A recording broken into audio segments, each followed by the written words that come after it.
अनुपातों A1/A2, B1/B2 और C1/C2 की तुलना कर ज्ञात कीजिए कि निम्न समीकरण युग्म द्वारा निरूपित रेखाएं एक बिंदु पर प्रतिच्छेद करती है, समानांतर है अथवा समपाती है। जैसे कि जानते हैं बाबू आप लोग, तीन प्रकार के कंडीशन होते हैं। रेखाएं प्रतिच्छेद करने के लिए A1/A2 के मान B1/B2 के मान के इक्वल नहीं होता है, तो उस समय रेखाएं प्रतिच्छेद करती है। और इसके अलावा रेखाएं समपाती कब होती है? जब A1/A2 बराबर B1/B2 बराबर C1/C2, जब तीनों एक दूसरे के इक्वल हो जाए तो यहाँ पर रेखाएं समपाती होगी।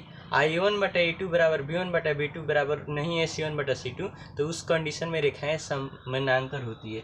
तो यहाँ पर चल रहे हैं कि आप लोग यहाँ देखिएगा A1 क्या है, B1 क्या है, C1 क्या है, A2 B2 C2 क्या है, कैसे रेखाएं प्रतिच्छेद करती है, समपाती होगी और समानांतर होगी। यहाँ पर हम लोग देखेंगे। जैसे कि पहला है तो इसको बनाएंगे तो हल यहाँ पर हम लोग लिखेंगे। पहला है 5x - 4y + 8 = 0 है।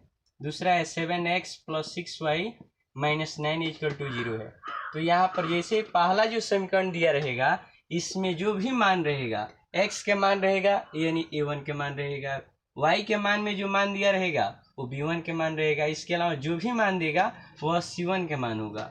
दूसरा का जो समीकरण होगा इसमें A2 B2 और C2 के मान रहेगा। जैसे A1 के मान है हम लोग का 5, B1 के मान है -4 और C1 के मान दिया हुआ है 8। दूसरा जो समीकरण है इसमें A2 के मान है 7, B2 के मान है 6 और C2 के मान दिया है -9।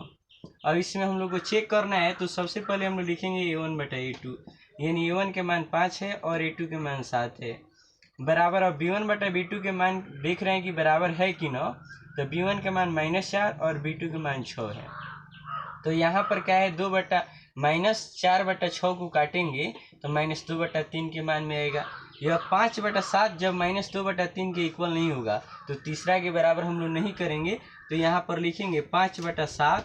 अब बराबर नहीं है -2/3 का, और जैसे यह बराबर नहीं होता है तो हम लोग सूत्र के माध्यम से जानते हैं कि A1/A2 बराबर नहीं होगा B1/B2, तो क्या होती है, रेखाएं प्रतिच्छेद करती है। तो रेखाएं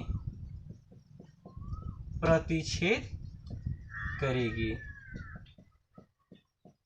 अब इसी प्रकार से दूसरा देखेंगे हम लोग। दूसरा जो मान दिया हुआ है तो इसमें दूसरा मान है 9x + 3y + 12 बराबर 0 दिया है।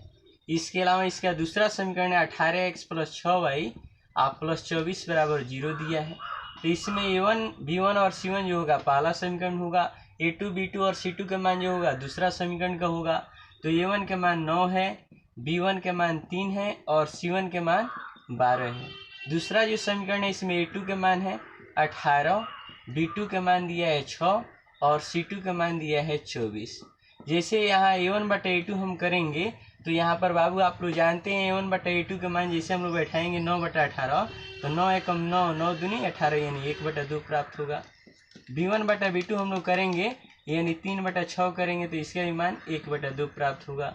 C1/C2 करेंगे तो इसका मान प्राप्त होगा 12/24, यानी इसको भी कैंसिल हम लोग करेंगे तो 1/2 मान प्राप्त होगा, यानी 1/2 बराबर 1/2 बराबर 1/2 हो गया। यानी सूत्र के माध्यम से हम लोग क्या जानते हैं, हम लोग तो यही जानते हैं कि A1/A2 बराबर B1/B2 अब बराबर होगा जब C1/C2, तो रेखाएं समपाती होगी। तो रेखाएं समपाती होगी। अब देख रहे हैं कि एक तीसरा है, आप लोग को पता है कि तीसरा एक सवाल बचा हुआ है, इस पर हम लोग बनाएंगे। तो सबसे पहले हम लोग क्या करेंगे, तीसरा यहीं पर बना देते हैं, आप लोग अच्छे से देखेंगे। तीसरा जो सवाल है इसमें दिया हुआ है 6x - 3y + 10 बराबर 0 है। इसका दूसरा समीकरण है 2x - y + 9 बराबर 0 है। तो इसमें जो है A1 के मान दिया है 6, B1 के मान दिया है -3 और C1 के मान दिया है 10। A2 के मान दिया है 2, B2 के मान दिया है -1 और C2 के मान दिया है 9। फिर इसमें A1/A2 बाबू हम लोग करेंगे तो क्या होगा, 6/2 होगा, और 6/2 को कैंसिल करेंगे तो 3 प्राप्त होगा। B1/B2 यदि हम लोग करेंगे तो -3/-1 होगा, यानी 3 प्राप्त होगा। C1/C2 करेंगे तो 10/9 प्राप्त होगा। यानी हम लोग देख रहे हैं कि 3 बराबर है 3 का और यह बराबर नहीं है 10/9 का। यानी सूत्र के माध्यम से बाबू यही ना जानते हैं हम लोग a1/a2 बराबर b1/b2 अब बराबर नहीं है c1/c2, तो रेखाएं समानांतर होगी।